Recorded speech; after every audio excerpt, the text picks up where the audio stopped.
Hello friends, समाज कल्याण विभाग के छात्रवृत्ति पोर्टल पर आपका स्वागत है। मैं यहाँ छात्रवृत्ति फॉर्म भरने में आपकी सहायता के लिए उपस्थित हूँ। छात्रवृत्ति फॉर्म को सही तरीके से भरने के लिए कृपया इस प्रक्रिया का पालन करें। यह है छात्रवृत्ति योजना के सक्षम पोर्टल का होम पेज। यहाँ स्क्रीन के दाईं ओर दिए गए स्टूडेंट बटन को दबाते ही दो विकल्प रजिस्ट्रेशन और लॉगिन दिखेंगे। यहाँ पहले विकल्प रजिस्ट्रेशन को चुनें। रजिस्ट्रेशन केवल फ्रेश फॉर्म भरने वाले छात्रों के लिए ही है। जो रिन्यूअल के छात्र हैं, उन्हें केवल गत वर्ष के अंक तथा प्रवेश की तिथि एवं विश्वविद्यालय द्वारा दिया गया एनरोलमेंट नंबर, गत वर्ष प्राप्त अनुरक्षण भत्ता व फीस एवं वर्तमान वर्ष में जमा की गई फीस का विवरण ही भरना है। फ्रेश फॉर्म भरने वाले छात्रों के लिए रजिस्ट्रेशन का विकल्प चुनते ही एक नया पेज खुलेगा, जिसमें मांगी गई सभी सूचनाएं सही भरें। और हाँ, जो पासवर्ड आप बनाएंगे उसे जरूर कहीं लिख लें। फॉर्म भरने के बाद सबमिट का बटन दबाएं। सबमिट करते ही यह रजिस्ट्रेशन स्लिप आपके सामने होगी। इसमें लिखे रजिस्ट्रेशन नंबर से ही आप लॉगिन कर पाएंगे, अतः इसे प्रिंट करके सुरक्षित रखें।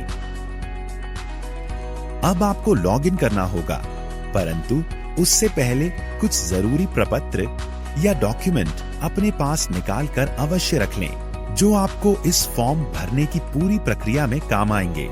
यह डॉक्यूमेंट्स हैं शैक्षिक योग्यता का अंक पत्र या प्रमाण पत्र, जाति प्रमाण पत्र,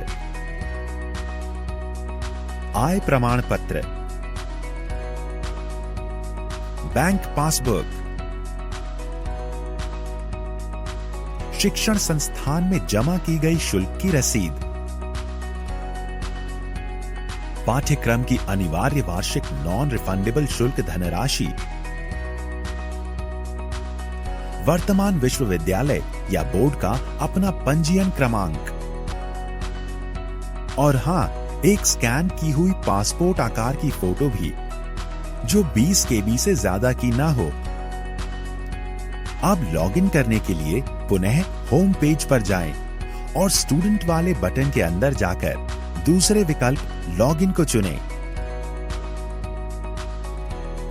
ध्यान रहे, लॉगिन उसी रजिस्ट्रेशन नंबर और अपने बनाए पासवर्ड से करें जो आपने रजिस्ट्रेशन करते समय लिखा था।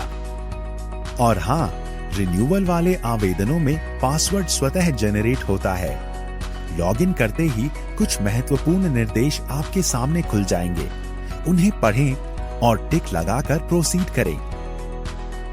प्रोसीड करते ही आपके सामने एक नया पेज खुलेगा, जिसमें दिए गए विकल्पों में से छात्रवृत्ति हेतु आवेदन पत्र भरें को चुनें।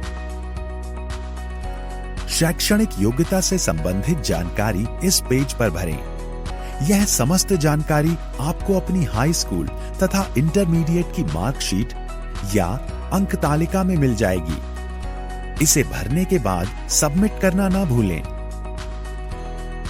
इस नए पेज पर आपको अपनी निजी जानकारी भरनी है, जैसे उपजाति, पता इत्यादि। उपजाति या सब कास्ट भरते समय विशेष ध्यान रखें। समस्त सूचनाएं भरकर इसे भी अपडेट करें। अब इस नए खुले पेज पर मांगी गई जानकारी, जैसे जाति व आय से संबंधित सूचनाएं, अपनी जाति प्रमाण पत्र का क्रमांक व आवेदन पत्र क्रमांक एवं आय प्रमाण पत्र का क्रमांक व आवेदन पत्र क्रमांक देखकर सही भरें। इसे अपडेट करते ही हम बैंक से संबंधित मांगी गई सूचनाओं के पेज पर पहुंचेंगे। इन सूचनाओं को भरने के लिए अपनी बैंक पासबुक की मदद लें तथा जनपद, बैंक का नाम व बैंक शाखा का नाम सही सेलेक्ट करें तथा खाता नंबर ध्यानपूर्वक सही भरें। यहाँ जनपद वही चुनें जिस जनपद में आपका बैंक खाता हो, और इस बात का विशेष ध्यान रखें कि किसी भी स्थिति में यह बैंक खाता बंद न हो, क्योंकि इसी खाते में आपकी छात्रवृत्ति की धनराशि हस्तांतरित होगी। अब इस पेज को पूरा भरने के बाद अपडेट करें।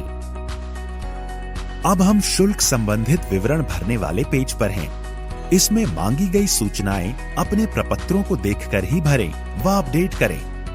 हम अपने गत वर्ष का विवरण भरने एक नए पेज पर आ गए हैं। यह सूचनाएं भी अपनी मार्कशीट या अंक तालिका देखकर भरें और पुनः अपडेट करें। तो लीजिए, आपने एक चरण पूरा कर लिया है। अब फिर से होम पेज पर जाकर फोटो अपलोड के विकल्प को चुनकर अपनी 20 KB वाली फोटो अपलोड करें। आपने यह चरण भी पूरा कर लिया है। अब आपका फॉर्म भर गया है। जांच के उपरांत ही अपना आवेदन पत्र या फॉर्म सबमिट करें। यहाँ मेरा आपसे अनुरोध है कि आप सभी छात्र अपना फॉर्म स्वयं ही भरें। यदि किसी अन्य माध्यम द्वारा फॉर्म भरवा रहे हैं तो सभी प्रविष्टियां भरवाने के बाद स्वयं जांच लें और फॉर्म भर जाने के बाद प्रयुक्त हुई सूचनाएं व अपना पासवर्ड अपने पास ही सुरक्षित रखें।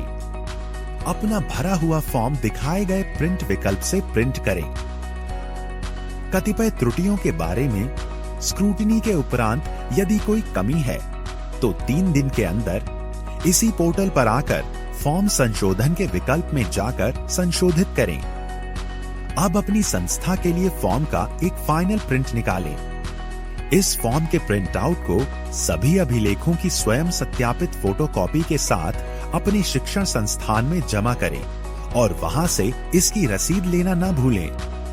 आशा करता हूं इस जानकारी से आपको फॉर्म भरने में मदद मिली होगी। इसके साथ ही मैं समाज कल्याण विभाग की ओर से आपको आपके उज्जवल भविष्य की शुभकामनाएं देते हुए आपसे विदा लेता हूं। धन्यवाद।